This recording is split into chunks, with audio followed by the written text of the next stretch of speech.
Shalom Bapak Ibu, kembali saya ingin membagikan renungan firman Tuhan pada hari ini. Sebelum kita mendengarkan renungan firman Tuhan, mari kita berdoa. Bapak, terima kasih hamba masih diberi kesempatan untuk memberikan renungan firman Tuhan. Biar renungan ini menjadi berkat bagi yang mendengarnya. Terima kasih Tuhan Yesus, dalam nama Yesus, haleluya, amin. Renungan hari ini saya ambil dari Filipi pasal yang ke-1 ayat yang ke-27 sampai dengan 30.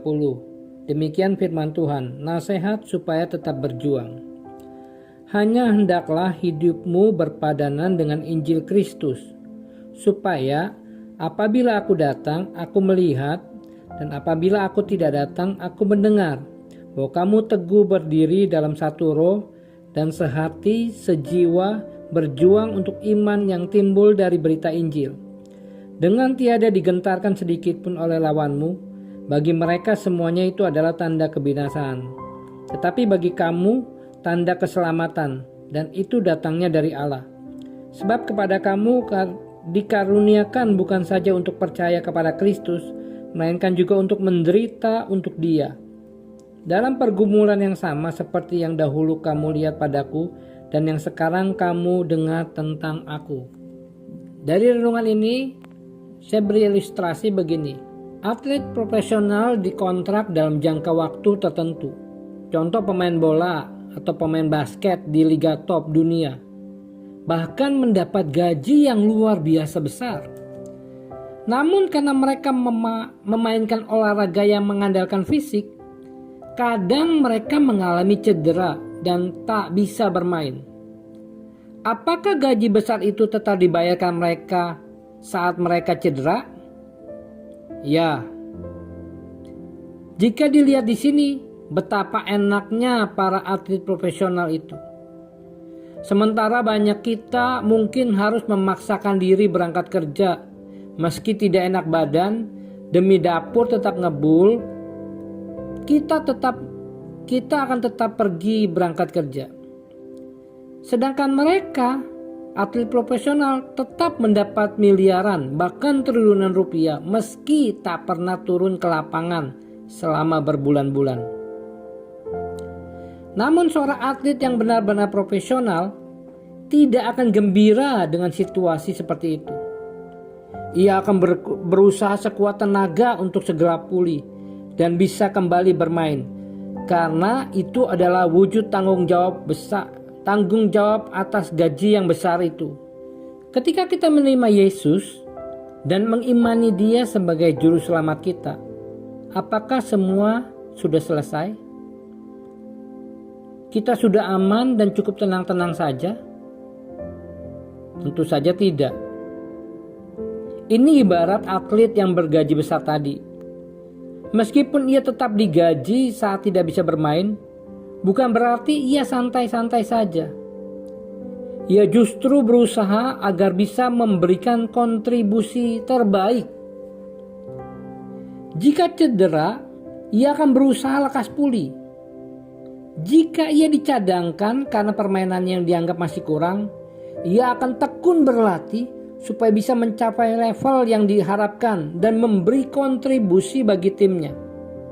Setelah kita diampuni dan diselamatkan oleh Tuhan Yesus, maka kini kita wajib merespon anugerah dan kebaikan Tuhan itu dengan sikap yang benar. Bukan bersantai diam, apalagi merasa bebas berbuat apa saja, tapi hidup kita harus berpadanan dengan Injil yang tadi kita baca dari Efesus 1 ayat 27. Hendaklah hidupmu berpadanan dengan Injil Kristus. Hidup baru dalam Kristus adalah hidup yang bertujuan untuk melakukan perbuatan baik. Kita bisa lihat dalam Efesus 2 ayat yang ke-10. Selanjutnya untuk memuliakan Dia. 1 Korintus 6 ayat 20. Melayani satu sama lain. 1 Petrus 4 ayat 10. Dan tentunya menjadi saksi Kristus di tengah dunia. Yaitu di Matius 28 ayat 20. Semua itu kita lakukan bukan agar kita selamat atau supaya masuk surga. Karena keselamatan itu adalah anugerah pemberian Tuhan. Tapi semua itu kita lakukan sebagai respon, wujud syukur, dan karena memang seperti itulah seharusnya kehidupan orang yang telah diselamatkan Tuhan. Jadi kita yang sudah diselamatkan Tuhan, mari merespon dalam hidup kita. Hidup kita harus berpadanan dengan Injil Kristus. Hidup kita harus melakukan perbuatan baik. Hidup kita harus memuliakan Tuhan, melayani satu sama lain, menjadi saksi Kristus di tengah dunia ini. Karena apa? Karena kita sudah diselamatkan. Keselamatan adalah urusan Allah.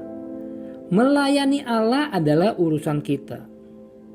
Oleh sebab itu, mari kita layani Dia. Mari hidup kita berpadanan dengan Injil Kristus. Mari kita melakukan perbuatan-perbuatan baik dan memuliakan Dia. Melayani satu dengan yang lain, menjadi saksi Kristus di tengah dunia ini. Demikian renungan ini, biar renungan firman ini menjadi kekuatan bagi kita, sehingga kita dapat melakukan apa yang Tuhan mau. Terpuji nama Yesus, mari kita berdoa. Bapa, terima kasih hamba selesai menyampaikan firman-Mu. Hamba bersyukur kami semua telah diselamatkan oleh Engkau.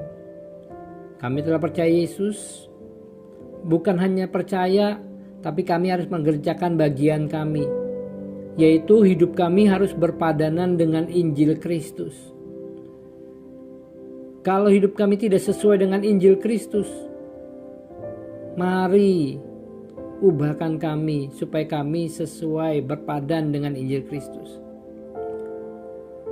Ajar kami mempunyai tujuan untuk melakukan perbuatan-perbuatan baik, bukan untuk dipuji, tapi supaya nama Tuhan Yesus yang dipermuliakan. Ajar kami selalu memuliakan nama-Mu Yesus, karena Engkau yang layak kami muliakan. Kami hanya hamba, Engkau adalah yang layak kami tinggikan. Ajar kami melayani satu dengan yang lain, melayani mereka, menolong mereka, dan jadikan kami saksi-Mu di tengah dunia ini. Supaya melalui hidup kami, nama Yesus ditinggikan, dan banyak orang boleh kenal Engkau Yesus. Terpuji nama-Mu, dalam nama Yesus, hamba berdoa dan mengucap syukur. Amin. Terima kasih Bapak Ibu Saudara sekalian. Demikian renungan ini bisa menjadi berkat bagi kita semua. Amin.